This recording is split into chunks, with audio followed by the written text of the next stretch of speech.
Assalamualaikum warahmatullahi wabarakatuh to Dr. Naza and our fellow friends that are watching this video. So we are from group 7. We'll be presenting on the topic of do the Muslims think differently from the non-Muslims. This is our group members, which is me, myself, Eliana, Nik Putri, Izzatul Mardia, Rimai Sarah, and also Siti Takifa. This is the contents of our presentation, and let us move on with the definition of thinking according to both Muslims and non-Muslims.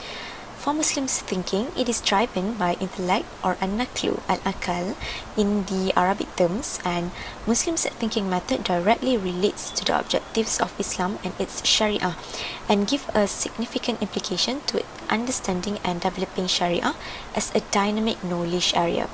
I guess it is clear. And for the non-Muslim thinking, it is driven by understanding of their respective religions and logic. It gives them the ability to check for the transparency, accuracy, relevance, logic, and fairness to build knowledge from a range of sources and that relates with their religions. For the non-Muslims, it includes the free thinker, which is the one who rejects the scriptures and also the belief to God. We move on to the approaches of Muslims and non-Muslims. Approaches also can be regarded as the sources. So for the Muslims, it is based on the sources of belief and knowledge in Islam and the scholarly attitude of Muslims throughout history in the major subjects of inquiry in Islamic studies and the subjects which come under the humanities, social sciences, and pure sciences.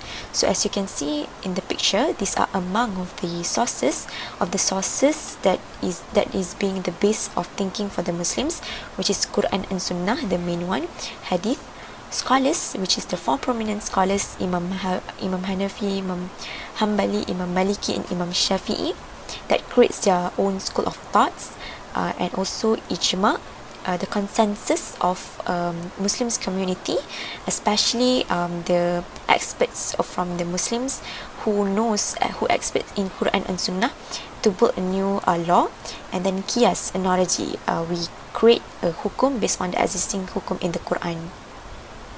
The next one for the non-Muslims approaches or sources is based on the sources is based on the source of their scriptures, their God and deities, doctrines, scholars, and under subject learned. For free thinkers such as atheists, agnostics, and rationalists, they form opinions and thinking on the basis of reason, independently on tradition, authority, or established belief experience. So in the picture, you can see Bible for Christianity, Tripitaka for Buddhism, Veda for Hinduism, deities for all the non-Muslims religion, but in the picture is for the Hinduism, and logic for the free thinkers. Okay, the next one is perception of thinking for both Muslims and non-Muslims. For Muslims, it can bring us closer to Allah Subhanahu Wa Taala. For example, when we think about His creation, for example, we stand at the sea, we went to sea, and then we can feel that serenity. We can feel passion. We can feel like we are amazed with the creation of Allah Subhanahu Wa Taala. We can feel calm, So, in a way, we can have a thought that, mashallah, this is a great creation. And in the Quran itself, it's stated that those that remembers Allah will find peace in Surah Ar-Ra'd, verse 28. So the second one is shumul, which is the complete and comprehensive in view of life, universal, suitable for every ages. As we know that Quran provides shumul, complete and comprehensive reference towards us. So we can use this as the base of our thinking. And then the next one is at-tawazun and wasatiyah, balance and moderate in action and decision making. Islam never teach us to be like lenient or to be over in something. So it in a way that can help us to have a moderate thinking. Do not think too much and do not be overthinking. And the next one is bring peace and convenience, like what Dr. Naza said. When we receive something, for example, we lost something, we can say that, oh, that is not our zikr. So in a way that we know that we are sad, we are acknowledge that feeling, but then we know that it's okay, it's already being fate, it is fated by Allah Subhanahu Wa Taala. So in a way that it helps us to feel peace although we feel sad. The next one for the non-Muslims, create man-made religion. So we have a man-made religion, whereby a religion that is created by the human itself. So it requires high thinking skills to actually create a religion, whereby they have to create something logic, something that is related with one another, so that they can gain trust from the religion. So the next one is humanism. They put human value as the first place in any decision making. For example, stealing is allowed to save someone for the sake of humanity, which is not illegal in Islam. And then modern is a trend of thought that affirm power of human beings to improve, construct and live according to the latest trend. Liberal, separating man from religion. It is separating religion. They don't want to think about religion in any matters of life. And then hedonism, to seek pleasure in the sense of the satisfaction of desires as the highest good and proper aim of human life. And to say that by thinking they can find ways on how to achieve their highest level of happiness. What can they do? What can they done to be happy, to be enjoyed? So I guess that's it from me. I will pass to the next presenter. Okay, thank you, Sister Eliana. Now we continue about the differences and the similarities between Muslim and also non-Muslim. Okay, so these are all the differences for Muslim in terms of the sexuality. Islam only allow for both gender to attract different gender, meaning heterosexuality. However, for non-Muslims, some Christian or Jewish people accept a gay marriage. In terms of the finance in Islam, there is an ethic in business which are in the Quran. Allah say that Allah has permitted trade and has forbidden the interest meaning riba. It is forbidden because it goes against the principle of social justice. Same goes to gambling, or we call judi. Gambling is one of the activities that Quran condemn because it will create a gap, which is a richer become a richer, a poor become a poorer. But for non-Muslims such as a Buddhism, a Jew, or even Hindu, gambling is allowed by their religion, and this religion do not technically forbid for this gambling. Okay, next in terms of the culture in Islam, as a Muslim, we prohibited to eat pork because pork possess a certain health risk that the bacteria that will cause the infection. In Islam strictly forbid to eating pork because it can affect our health. And in Islam also there is once a year we call Eidul Adha, which is a sacrifice day. We do a kurban as to remember a prophet Ismail. However, in some religions such as Hindu, they really strict forbid to slaughter a cow. The punishment for the slaughter a cow considered as a sacred in Hinduism, which means to a maximum sentence of life in prison. Okay, clear? And for alcohol, of course, Islam forbid alcohol, which is haram. Alcohol is morally wrong in Islam because it can risk our health. But for the other religion, alcohol is considered as to release stress, which for them is not forbidden. And the last one, in Islam, Muslim people, both male and female, we are covering our aura. For male, there is a specific part that they need to cover. Same goes to female. But in other religion, there is no dress code for them, and they can freely wear anything as long as they cover their part. Okay, for tattoo in Islam, tattoo is classified as a dirty thing and unnecessary pain, which is risking ourselves, and it is of course prohibited in Islam. For the other religions such as Hinduism, they are very liberal when it comes to tattoo compared to Islam, and the Christianity and the Judaism also. So Buddhism believe that the body is impairment, and so are the tattoos. Okay, next we move to what are the similarities for both Muslim and non-Muslim. First one is monotheistic, which are they believe only one God, such as Islam and also Judaism. Second, in terms of the health, every religion has their own rules that forbid for certain food. For example, Islam and Buddhist. Islam strictly forbid from eating pork because it is haram. Similar with the Buddhists. Buddhists are very vegetarian, which is not eating any meat because it is forbidden in their culture to slaughter the animals. And the last one is, of course, helping needy people and be honest in doing business. Both Muslim and non-Muslim practice this ethic. As a common sense people, we need to help people we are in need and always be honest in doing business. It is because every religion has their own belief and which their God will reward them and in any good action that they did. Thank you. Assalamualaikum warahmatullahi wabarakatuh, and hi everyone. So I will continue with the differences and similarities between Muslim and non-Muslim about gender role. So before we go further, I will explain to you briefly what is gender role in general. So what is gender role? So gender role can be defined how men and women expected to act, to speak, to dress, groom, and conduct themselves based upon our assigned gender. So I put an example for a better understanding. For example, girls and women are generally expected to dress in typically feminine ways and be polite, accommodating, and nurturing, while men are generally expected to be strong, aggressive, and bold. So that is the brief explanation about what is gender role in general. So what is the differences between Muslim and non-Muslim views about gender role? So I put 3 examples for both Muslim and non-Muslim. So I will explain briefly. The first one from non-Muslim views, man helping the wife in the housework is considered among the noble manners and high moral standard.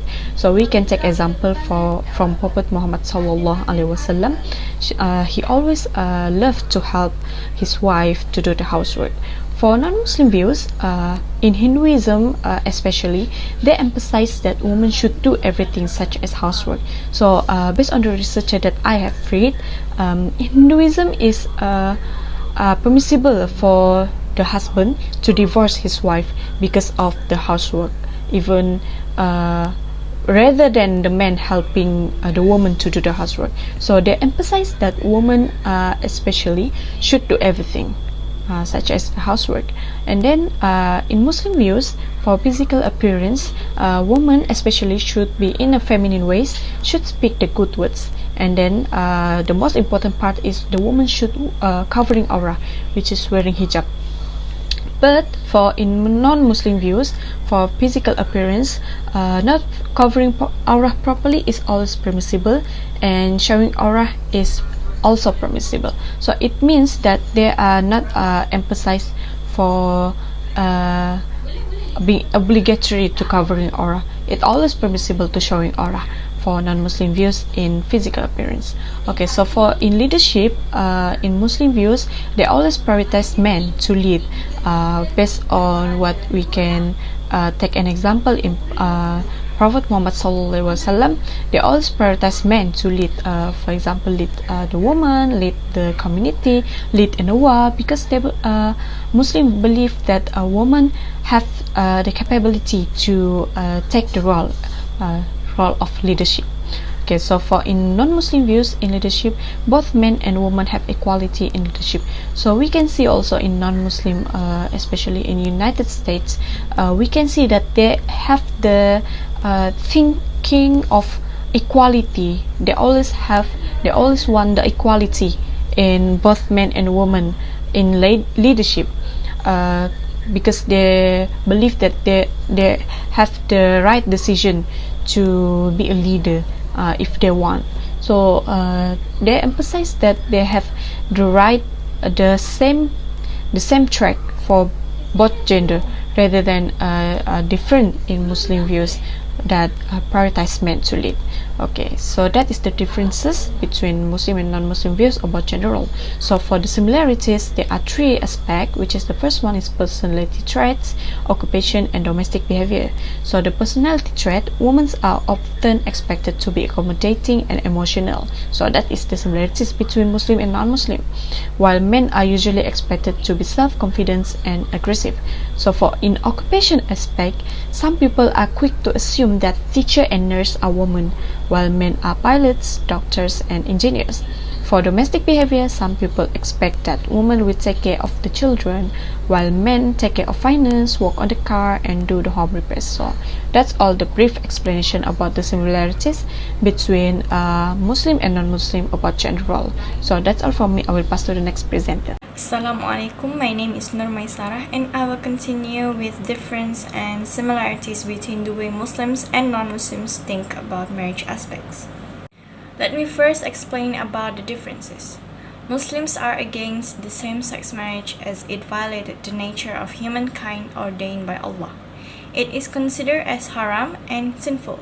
Meanwhile, non-Muslims allowed the same-sex marriage as some religions allowed homosexuality among them.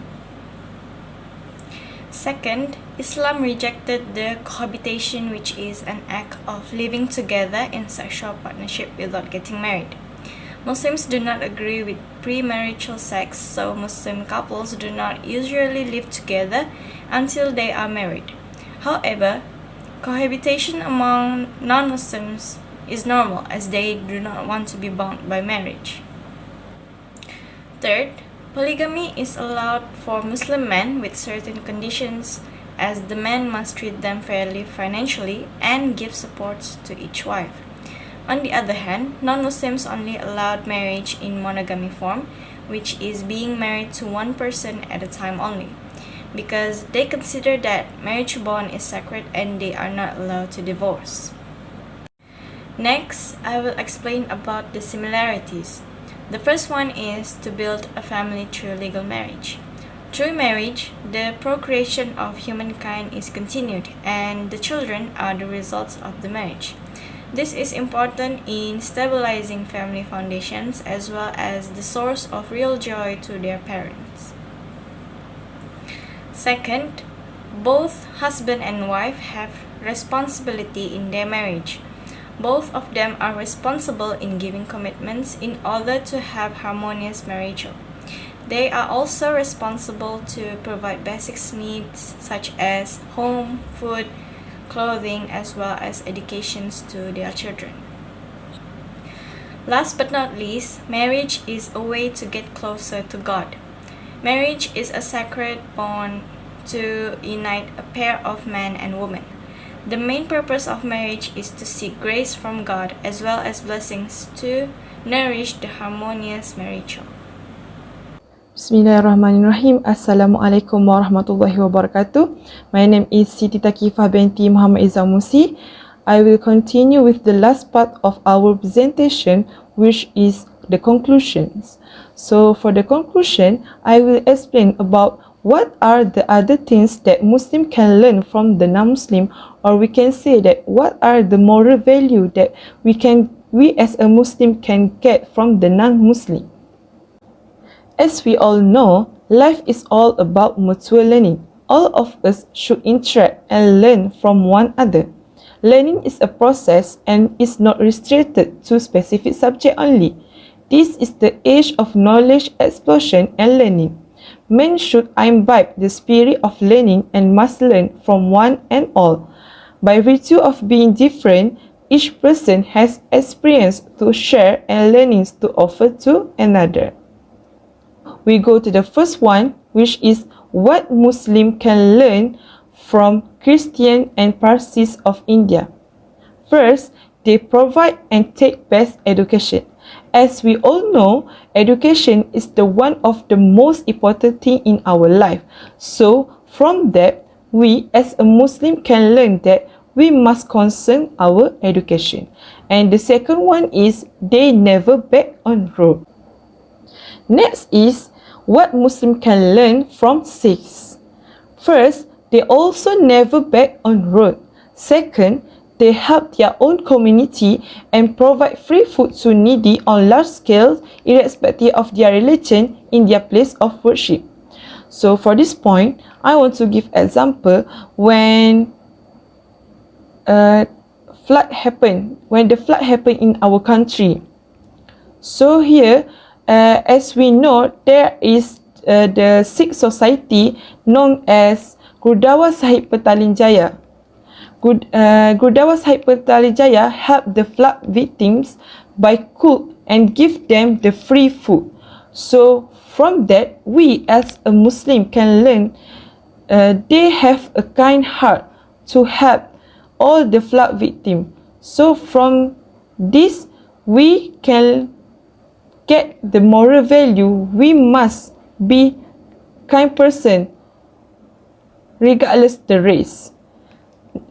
The third one is they stand up for people who are victims, and the last one, they are very respect for other religion.